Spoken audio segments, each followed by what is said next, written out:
Large diesel truck traffic is horrible on many Northside arterial corridors as trucks from Colton and beyond seek freeway access at Columbia Avenue and Center Street. These trucks pose a safety hazard, pound the infrastructure into submission, and impede the smooth flow of normal vehicles in their attempt to reach arguably the two worst on-ramps in the Inland Empire. What can be done to reduce this non-local truck traffic that is using the Northside thoroughfares for extended freeway access? This has been one of the single most critical responses I have heard from Northside residents as we're out talking to individuals, that the truck traffic is a burden that is just too much to bear for the residents. I think what is important, that first and foremost we need to acknowledge that there is something we can do when it comes to city developing, because any city development that requires large truck traffic will add more onto the street that is already overburdened. So that is important. When it comes to other cities like Colton or other places that are providing developments on their city-owned properties that provide more truck traffic on our road, I look to a decision that was just made 2 weeks ago by our city council that approved the use of various infrastructure needs from the city of Riverside to go to Colton to allow them to build additional warehouses and developments like that. That is something that we directly, as the city of Riverside, had a hand in adding more truck traffic onto the roads. I am very passionate about infrastructure. I think it's sometimes one of the things that many people oftentimes forget about or don't acknowledge as the important thing that it is. We have to ensure that our infrastructure is reliable and sustainable into the future. And the way that we do that is ensure that both the upkeep and the maintenance is critical, as well as the various vehicles, or in this case, large trucks, are using it. We can look at various things of enforcement, not allowing various trucks to go onto various roads. It would be difficult for Columbia and other main thoroughfares, but I think it can come back to, though, the development piece and ensuring that we are developing buildings that are responsible and not allowing Colton to do anything as well. Thank you. Mr. Gardner. Thank you. For about the last 2 years, the cities of Riverside, Colton, Rialto, Rupa Valley, and both Riverside and San Bernardino counties have been working together to try to develop what we are calling the Agua Mansa corridor.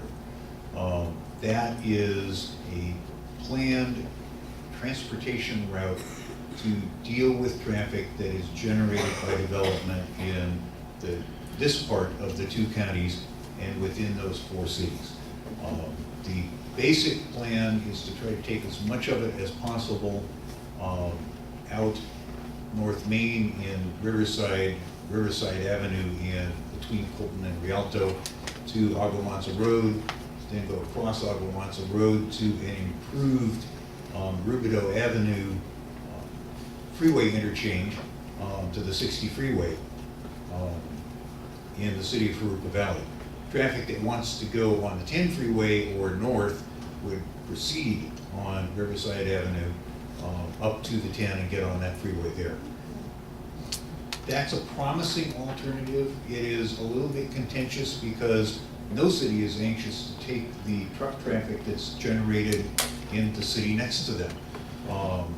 We're not anxious to have traffic from Rialto and Colton. They're not real anxious to have traffic from each other or from us.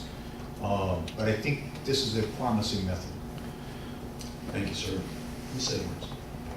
As I mentioned in my opening statement, I stood with a man at his home on the north side just this week, and we watched all of the trucks go by his street that didn't used to have trucks like that, and we watched the window rattle as the trucks went by, one after another after another. For me, this issue is about truck traffic. It's also about the air pollution that truck traffic brings. I can tell you as a mother, I know what it's like to sit with my toddler who's been diagnosed with pre-asthma to do a breathing treatment at 3 a.m. And just before I came here to this forum tonight, I got an air alert on my phone telling me that it was unhealthy for sensitive groups to be outside. So not only is it important to manage truck traffic because of the traffic itself in the neighborhoods, but also for the quality of our air, for the city, for the region. On City Council, I will review our truck routes. We know that trucks right now are going right through neighborhoods, even when we have axle restrictions saying that they can't. So for me, this means we need to think about how we can enforce those signs. Also ensure that we have sound infrastructure, so when we've created the truck routes, that the roads can withstand the trucks that are on them. And also think regionally about where trucks are going, why they're going there, and to make sure it's best for all neighbors and neighborhoods involved.